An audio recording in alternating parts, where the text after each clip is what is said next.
Bonjour à toutes et à tous, bienvenue sur KTV, Coésie FM, le 106.9 pour un temps de parole, toujours en direct à la radio et à la télévision. Il s'appelle Christian Cor et l'autre, son collègue, c'est Norbert Martinez. Ils sont avec nous. Norbert et Christian, bonjour. Bonjour. Bonjour messieurs.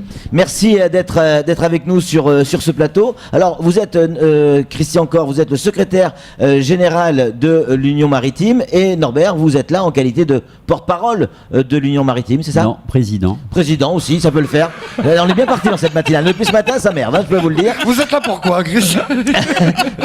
Non, c'est porte-parole du collectif et président de l'Union Maritime. C'est peut-être un lapsus révélateur. Quelle est la différence entre les deux? Entre le collectif et l'Union Maritime, justement. Ah, ben ça, on va en reparler, forcément. Ouais, deux mots, Christian, sur replanter le décor. L'Union Maritime, c'est quoi exactement? L'Union Maritime, c'est une association qui regroupe un ensemble d'acteurs économiques qui sont directement concernés ou indirectement par l'activité portuaire et donc forcément par son évolution. Ce n'est pas une structure propre au département de Mayotte, c'est une structure que l'on rencontre dans d'autres ports métropolitains, voire d'outre-mer. D'accord. Vous dépendez également de ces autres structures qu'on peut voir ailleurs, ou elle est propre, elle est créée que pour Mayotte, ou vous avez un lien direct avec les autres? Non, alors chaque structure sont indépendantes, même si au niveau national il y a une union maritime des ports, mais qui concerne les grands ports maritimes. D'accord. Voilà. Donc on a essayé de faire une approche vers cette union. Bon, c'est en discussion pour qu'on puisse la rejoindre et au même titre que d'autres associations d'outre-mer. Norbert Martinez, en tant que président, il y a qui dans cette association? Alors nous sommes une vingtaine de membres. Oui. Ça part de la petite entreprise, je dirais, et c'est pas péjoratif, Gobald, et ça peut aller jusqu'à chez Total. À l'intérieur, il y a des transitaires, quelquefois il y a l'amalgame, on dit oui, il y a les syndicats. Non, il y a des transitaires à titre, au niveau de leur entreprise qui sont membres de l'Union Maritime. Le syndicat des transitaires n'est pas membre de l'Union Maritime. C'est, voilà. Donc, de la petite à la grande entreprise, en passant par Sigma, en passant par la société MIM que je dirige. Donc, une vingtaine de membres. C'est quoi le but de l'Union Maritime, ici à Mayotte? C'est très simple. L'objet social de l'Union Maritime, c'est tout simplement la défense des intérêts des acteurs économiques du port. D'accord. Donc, tout ce qui peut se passer directement ou indirectement, comme a expliqué Christian, nous intéresse et peut nous préoccuper. Et nous sommes vigilants sur l'évolution du port de Longoni. Alors, vous dites Total, donc adhérent à l'Union Maritime, mais en quoi Total est concerné par le port? Je sais pas, mais enfin si, plus sérieusement, il y a quand même un dépôt. Sur le port de Longoni. Ça arrive aussi par bateau, forcément. Et comme Sigma, par rapport au gaz, il y a toutes ces entreprises. De tout, parce que quasiment tout arrive par bateau. Oui, tout le monde pourrait être adhérent de l'Union Maritime, quasiment. Absolument, mais dans l'idée, quand l'Union a été créée, c'était surtout les entreprises qui étaient implantées sur la zone d'activité de Longoni. C'est pour ça qu'on retrouve des sociétés comme Tilt, des sociétés que vous connaissez. Alors, c'est marrant, je viens de recevoir un message de Jacques Martial Henry à l'instant qui nous dit quelles sont les sources de financement de l'Union Maritime. Alors, ça tombe très bien. Merci, Jacques Martial Henry, de poser cette question. On l'a entendu sur Mayotte Première il y a peu de temps. Le 11.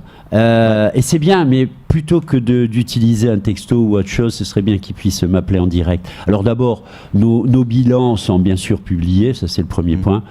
Les sources, c'est très simple, c'est une cotisation de nos membres. Et je voudrais rectifier justement ce que Jacques Martial Henry a pu annoncer exactement lundi dernier, à savoir que le chiffre d'affaires de l'Union maritime est composé donc des cotisations, pour mémoire en 2016 54 000 €, et nous avons même annoncé un résultat comptable négatif de moins 5 000 €. On est loin des 700 000 €. Voilà, on est loin de 700 000 €. Je vous l'ai montré le bilan, je vous ai montré les chiffres. Oui. Bon, alors ça devient un peu de l'harcèlement, hein. Jacques Martial Henry, s'il vous plaît, arrêtez de nous harceler, faites votre boulot de chargé de mission, point, et laissez les autres faire normalement leur boulot. Allez, on parle, puisque on y vient, de ce fameux port de Longoni. Est-ce que, messieurs, on peut nous expliquer avec une phrase simple, très simple, où est le problème au port de Longoni?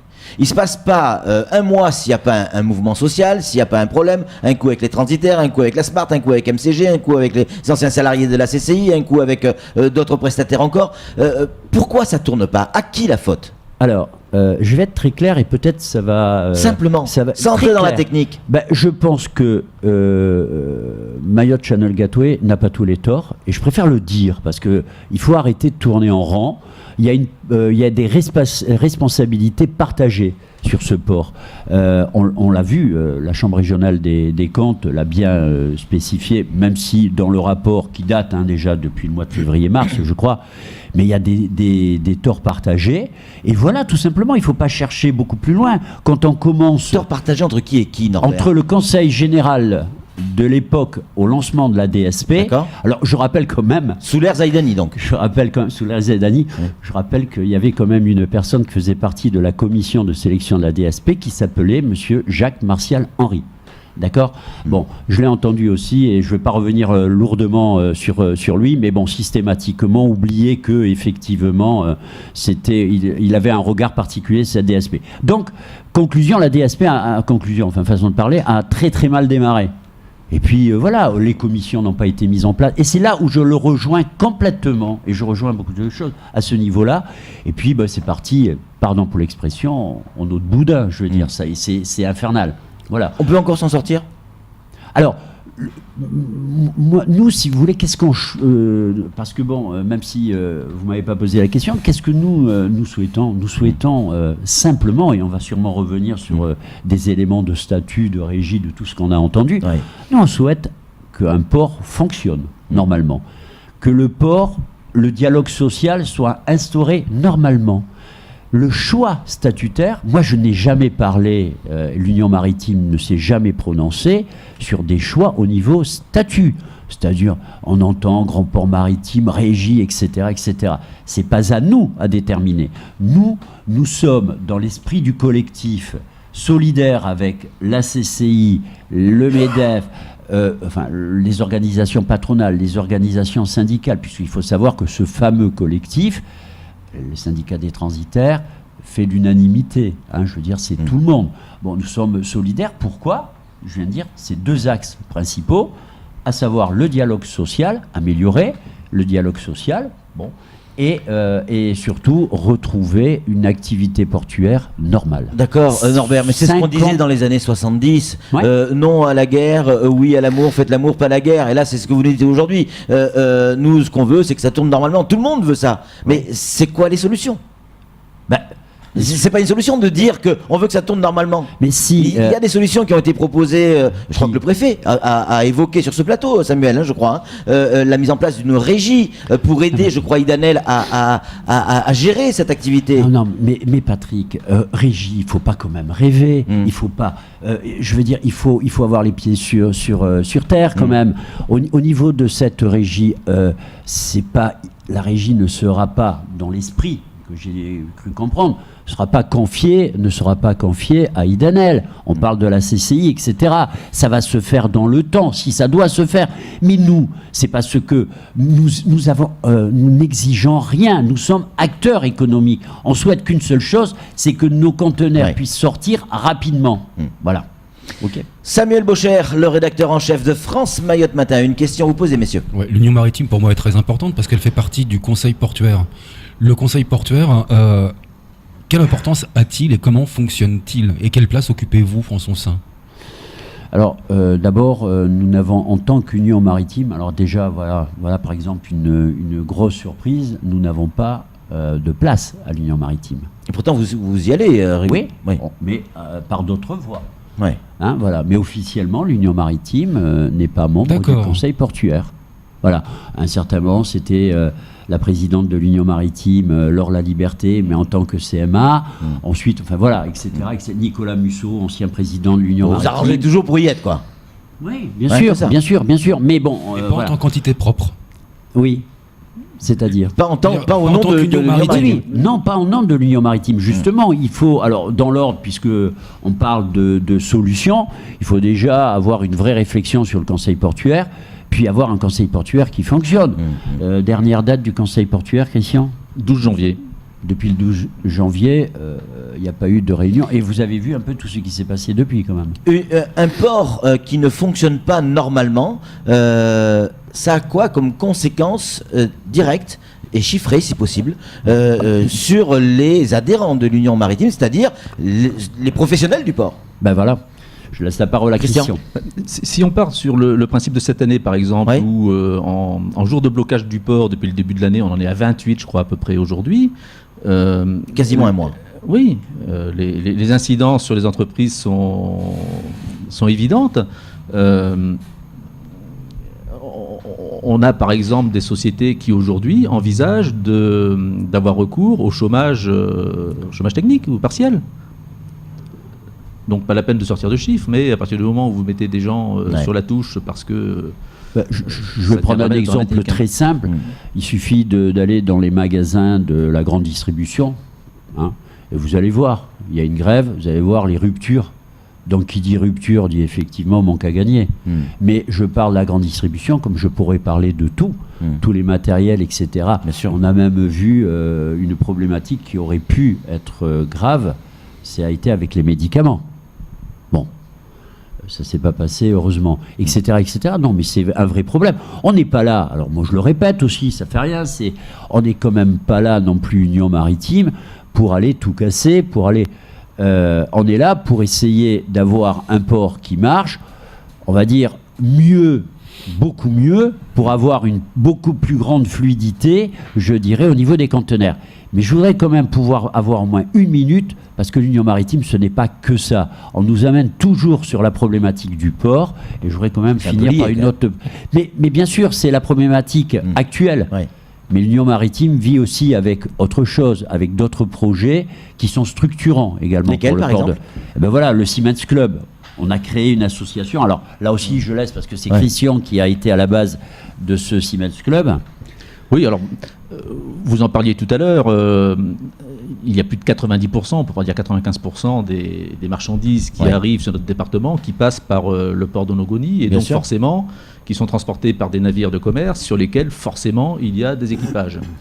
Dans tous les ports, enfin pas dans tous les ports, mais dans beaucoup de ports du monde et de France, même à La Réunion d'ailleurs, il y a ce qu'on appelle des Siemens Club, qui sont des sortes de foyers du marin. Ce sont des structures qui sont relativement anciennes, puisque les premières remontent au 19e siècle à peu près. C'était des œuvres caritatives qui mettaient ça en place. Depuis, il y a eu pas mal d'évolutions, avec notamment un changement au niveau des normes internationales du travail, pour arriver en 2014 à des dispositions par rapport au travail maritime lui-même.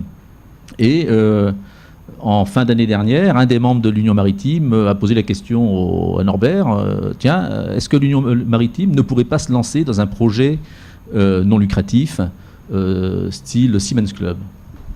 Banco, on a commencé à regarder. J'ai profité d'un passage à Brest en fin d'année pour visiter nos amis du Siemens Club de Brest au port de commerce. Et là, chose étrange, j'ai rencontré une jeune volontaire du service civique qui faisait son service civique au sein de ce Siemens Club. Et cette jeune femme, Reini, est originaire de Chicony. Tiens donc. Bon, donc je compte sur elle, je vais essayer de la contacter pour qu'elle essaye de passer le message localement pour Bien sûr. faire part de son expérience et dire l'importance de ces Siemens Club.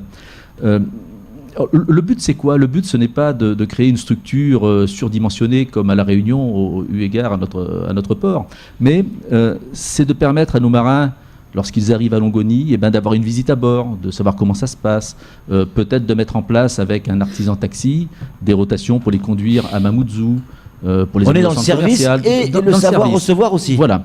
Et après, pourquoi pas se tourner vers la création d'une structure d'accueil où ils peuvent avoir un espace pour se détendre, pour regarder Internet, pour consommer une boisson. Et j'insiste toujours, à but non lucratif. Flo, une réaction? Oui, moi depuis le début du temps de parole, je vous écoute, j'ai compris ce qui ne va pas, ce qui ne vous convient pas. J'aimerais savoir ce que vous proposez en tant qu'Union Maritime. Tout à l'heure, vous disiez tout ce qu'on veut, nous, en tant qu'opérateur économique, c'est que nos conteneurs sortent vite, le dialogue social. Qu'est-ce que vous proposez pour que ça change ? Alors, nous avons été tout dernièrement reçus, on n'a pas fait de communication là-dessus parce que l'UMM travaille très discrètement, mais je vais quand même... on a été reçus dans différents ministères à la demande des ministères sur Paris. Et donc, en préparation de cette visite de la prochaine mission. D'accord. Nous avons bien sûr toutes les pistes, nous avons envisagé toutes les pistes. On nous demande d'avoir une réflexion un tout petit peu plus aboutie. On répète sans arrêt que voilà les problèmes que nous rencontrons, un port fermé, le problème des ports, des dysfonctionnements qui se sont déroulés sur le port proviennent bien souvent de mise en place de différentes commissions qui n'ont pas été mises en place. C'est pas à nous à les mettre en place, ces commissions. On alerte depuis je ne sais plus combien d'années. Il faut rappeler que ça fait déjà bientôt 4 ans que la DSP a été attribuée et que MCG et le Conseil général, conjointement, n'ont pas mis en place certaines commissions. Bon, nous, vous entendez, régie. Pourquoi pas, on va s'adapter. On sera aussi vigilant. Si demain on nous parle de grands ports maritimes, on va s'adapter, on sera aussi vigilant. Je veux dire, notre rôle, ce n'est pas de descendre une société privée ou autre, et je le dis, notre rôle, c'est que le port fonctionne et que le dialogue social soit rétabli. On ne veut pas de menaces. Alors, juste un petit chiffre que vous ne savez peut-être pas, mais il y a eu 2 conflits complètement désamorcés du fait de ce fameux collectif.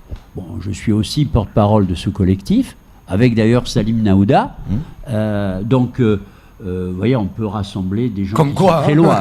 Quand même. Comme quoi. Mais c'est quand même incroyable. Madame Nel a su rassembler Norbert Martinez et Salim Naouda. C'est fabuleux. C'est ça.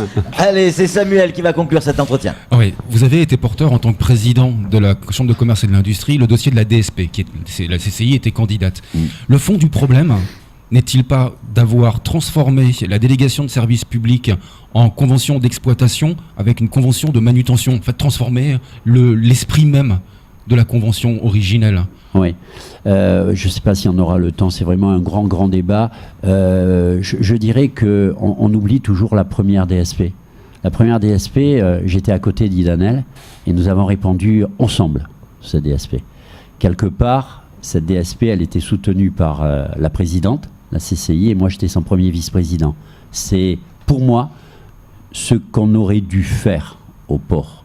Et on était arrivé effectivement à avoir une gestion, on aurait pu arriver à une gestion de ce port. Quand j'entends, mais quand j'entends que depuis 92, la CCI n'a pas pu investir, etc. Mais pourquoi elle n'a pas investi ? D'ailleurs, Madame Nel était comme moi, on était président dans cette période-là. Mais pourquoi on ne pouvait pas investir ? On avait, le Conseil général de l'époque devait plus de 8 millions à la CCI. Aujourd'hui, je ne sais pas du tout où ils en sont. Comment voulez-vous investir quand vous avez une dette aussi importante ? D'ailleurs, l'expert comptable, le commissaire aux comptes, avait signalé une anomalie à ce niveau-là. Voilà. Donc, pour répondre complètement à votre question, Samuel, c'est en réalité une multitude d'erreurs depuis le départ, qui fait qu'arrivé à ce moment-là, maintenant, on est vraiment dans une situation un peu compliquée. Norbert Martinez, Christian Corr, merci beaucoup d'être venu sur ce plateau et d'avoir répondu toujours aussi clairement et franchement à nos questions. C'est tout pour ce temps de parole. Tout de suite, la suite de nos programmes.